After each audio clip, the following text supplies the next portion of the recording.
2024 में होने वाले लोकसभा चुनाव में इंडी गठबंधन का पीएम चेहरा कौन होगा? क्या राहुल गांधी पीएम चेहरा होंगे या फिर नीतीश कुमार को प्रधानमंत्री उम्मीदवार बनाया जा सकता है? दरअसल इस तमाम बिंदुओं पर एक बार फिर से चर्चा शुरू हो गई है और इसको लेकर महामंथन होने जा रहा है 19 दिसंबर को दिल्ली में। दरअसल 3.5 महीनों के अंतराल के बाद इंडी गठबंधन की आखिरकार बैठक दिल्ली में होना तय हुआ है और इस बैठक के लिए नीतीश कुमार बिहार से, लालू प्रसाद, तेजस्वी यादव ये लोग दिल्ली पहुंच चुके हैं और इस बैठक में कल शामिल भी होंगे। और नीतीश कुमार ने इस गठबंधन को बनाने में जोड़ने में बहुत बड़ी भूमिका निभाई थी, सबको पता भी है। और इस बैठक 3 बैठकें भी इसकी हो चुकी है। पहले पटना में पहली बैठक हुई, बेंगलुरु में दूसरी हुई, तीसरी बैठक मुंबई में हुई, लेकिन फिर ये 3.5 महीने का गैप हो गया और जून जुलाई अगस्त के बीच में ये 3 बैठकें हुई थी, लेकिन फिर 3.5 महीने का जो गैप हुआ ना, तो फिर सवाल उठने लगे कि आखिर ये गैप क्यों हो गया है। तो दरअसल ये जो अंतराल आया ना, ये इस अंतराल के दौरान 5 राज्यों में विधानसभा चुनाव हो रहे थे, जिसमें सबसे महत्वपूर्ण राजस्थान, छत्तीसगढ़ और मध्य प्रदेश था, जो कि हिंदी पट्टी है, जो कि काफी महत्वपूर्ण हो जाता है। और कांग्रेस इन चुनाव में काफी जोशो खरोश के साथ चुनाव लड़ रही थी। क्षेत्रीय दलों को इतना कुछ लेना देना था नहीं, जो विपक्ष पे इंडी गठबंधन के साथी थे, क्योंकि कांग्रेस तो उनको तवज्जो ही नहीं दी, चाहे जेडीयू हो या समाजवादी पार्टी हो। और कांग्रेस अकेले अपने दम पर ये चुनाव लड़ रही थी। कांग्रेस को लगता था कि हम कर्नाटका जीत कर आए हैं, हम हिमाचल जीत के आए हैं, तो अब हम ये 5 राज्यों के विधानसभा चुनाव में भी कमाल कर देंगे। लेकिन जब 3 दिसंबर को नतीजे आए तो राजस्थान से कांग्रेस आउट, मध्य प्रदेश से कांग्रेस आउट, छत्तीसगढ़ से कांग्रेस आउट। तो ये जो 3 राज्य है ना महत्वपूर्ण हिंदी पट्टी के, तब यहाँ पर कांग्रेस बिल्कुल आउट हो गई इन राज्यों में। तब आनंद फानंद में मल्लिकार्जुन खड़गे, जो कि कांग्रेस के अध्यक्ष हैं, उन्होंने 6 दिसंबर को इंडी गठबंधन की बैठक बुला ली, क्योंकि अब कांग्रेस का हाथ पांव फूलने लग गए। उनको लगा कि यार अकेले तो कुछ हुआ नहीं, हमें लगा था कि हम अकेले कुछ अपने दम पर कर लेंगे और अगर ये चुनाव हम जीत जाते तो फिर जो ये क्षेत्रीय दल हैं उनके साथ जैसा चाहते वैसा डील करते, एक अपर हैंड हो जाता कांग्रेस का, फिर छोटे दलों को अपने इशारों पर नचाते। लेकिन ऐसा हुआ नहीं। फिर आनंद फानंद में बुलाई गई बैठक 6 दिसंबर को, लेकिन उस बैठक की जानकारी भी बहुत सारे नेताओं को मिली ही नहीं, चाहे नीतीश कुमार हो, ममता बनर्जी हो। तो फिर आखिरकार एक मीटिंग फॉर्मल मीटिंग 19 दिसंबर को बुलाई गई है दिल्ली में, जो होने जा रही है और इसके लिए बहुत सारे नेता पहुंच भी चुके हैं दिल्ली। लेकिन इस बैठक में होना क्या है? देखिए, नीतीश कुमार ने इस बैठक के पहले की जो एक स्क्रिप्ट वो तैयार कर दी है। उन्होंने साफ कर दिया है कि भाई 3 बैठकों में कुछ खास निकल कर नहीं आया है। 3 बैठकों में हुआ क्या है? बस एकजुटता देखने को मिली है, एकजुटता देखने को मिली है, बस यही हुआ है।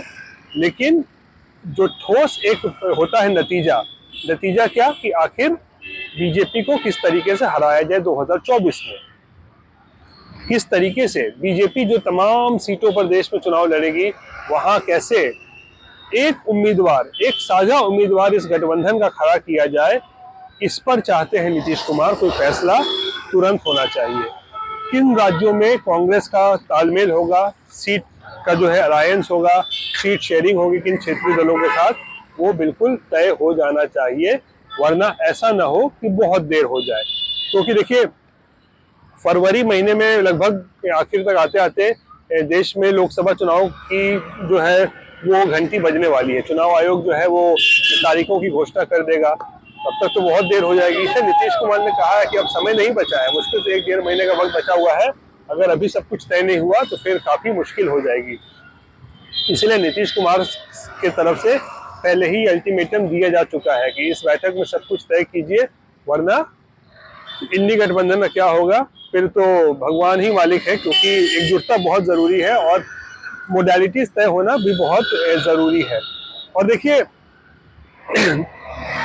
जिस तरीके से विधानसभा चुनाव में जो कांग्रेस की हार हुई है ना, तो उसके बाद जो पूरा फोकस वो राहुल गांधी से शिफ्ट होकर एक बार फिर से नीतीश कुमार पर आ गया है। सबको लग रहा है यार राहुल गांधी चुनाव जिता सकते हैं कि नहीं, क्या राहुल गांधी मोदी को टक्कर दे पाएंगे, क्या राहुल गांधी बीजेपी को हरा पाएंगे, इस पर फिर एक सवाल खड़े हो गए हैं। तो इसीलिए नीतीश कुमार पर फोकस है। जेडीयू भी नीतीश कुमार के पक्ष में माहौल बनाने लगी है, कह रही है कि अब इंडी गठबंधन को वैसे ही काम करना चाहिए जैसे कि नीतीश कुमार चाहते हैं, उनके हिसाब से चलना चाहिए।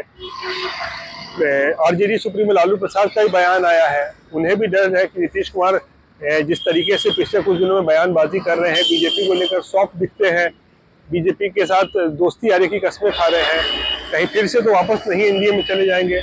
इसीलिए नीतीश कुमार को लेकर लालू भी जो उनकी तारीफ कर रहे हैं कि भाई नीतीश कुमार के सामने कोई चुनौती नहीं है, नीतीश कुमार तो बड़े नेता है। तो नीतीश कुमार की तारीफ के पुल यहाँ लालू भी कर रहे हैं और पुल बांधते नजर आ रहे हैं। और फिर आरजेडी ने आज ये भी कह दिया कि वो लोग चाहते हैं कि नीतीश कुमार प्रधानमंत्री उम्मीदवार बने, बिहार का कोई नेता प्रधानमंत्री उम्मीदवार बने, क्योंकि आखिरी में कह सकते हैं राजेंद्र प्रसाद, जो कि डॉक्टर राजेंद्र प्रसाद थे, वो देश के राष्ट्रपति बने थे, पहले राष्ट्रपति। तो मतलब पहले एक प्रोमिनेंट पद पर कोई बिहार का व्यक्ति था, तो वो डॉक्टर राजेंद्र प्रसाद थे जो राष्ट्रपति बने थे। उसके बाद कोई महत्वपूर्ण पद पर कोई नहीं पहुंचा है।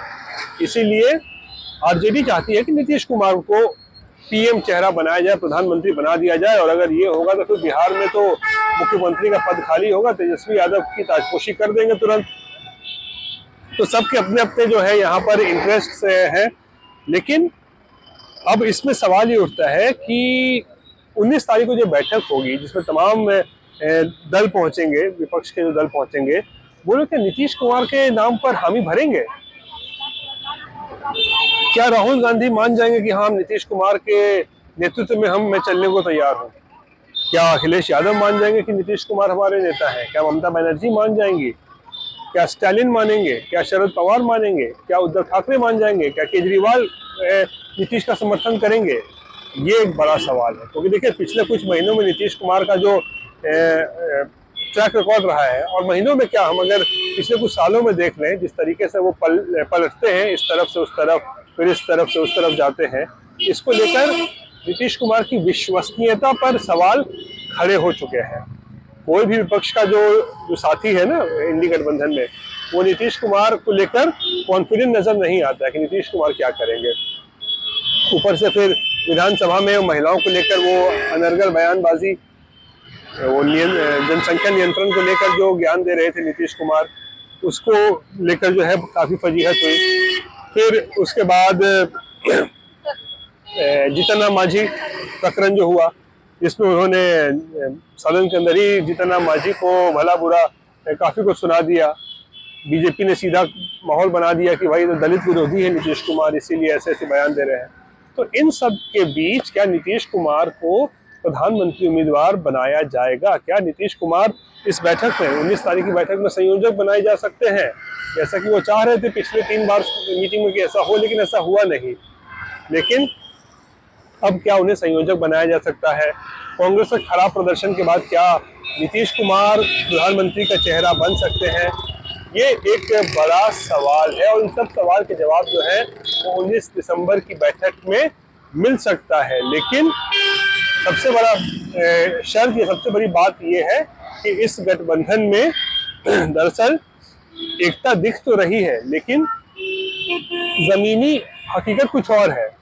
कांग्रेस ने कैसे क्षेत्रीय दलों को जो है उसकी अनदेखी की विधानसभा चुनाव में। समाजवादी पार्टी चाहती थी मध्य प्रदेश लड़ना, लेकिन कांग्रेस ने सीट देने से इनकार कर दिया। समाजवादी पार्टी अकेले अपने दम पर मध्य प्रदेश में चुनाव लड़ी। जेडीयू भी चाहती थी कि अलायंस हो जाए कांग्रेस के साथ, चुनाव मिलकर लड़े, लेकिन वहां भी कांग्रेस ने तवज्जो नहीं दी।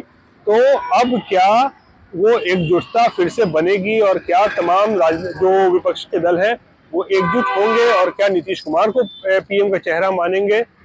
ये एक बड़ा सवाल है। लेकिन इन सब के बीच बीजेपी को कड़ी टक्कर देने के लिए, चुनौती देने के लिए इंडी गठबंधन जो बना था उसकी चौथी महत्वपूर्ण बैठक अब 19 दिसंबर को होने वाली है दिल्ली में, और उस पर नजर रहेगी कि आखिर इस बैठक में क्या निकल कर आता है। क्योंकि बीजेपी के हौसले 3 राज्यों में चुनाव जीतने के बाद काफी बुलंद है।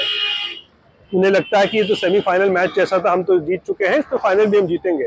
तो ऐसे में चुनौती बीजेपी से ज्यादा इंडी गठबंधन के सामने है कि वो किस तरीके से मोदी को या फिर बीजेपी को 2024 में चुनौती देंगे। ये खुद इंडी गठबंधन के लिए भी एक बहुत बड़ी चुनौती है और बड़ा सवाल है। रोहित सिंह, पटना, बिहार तक।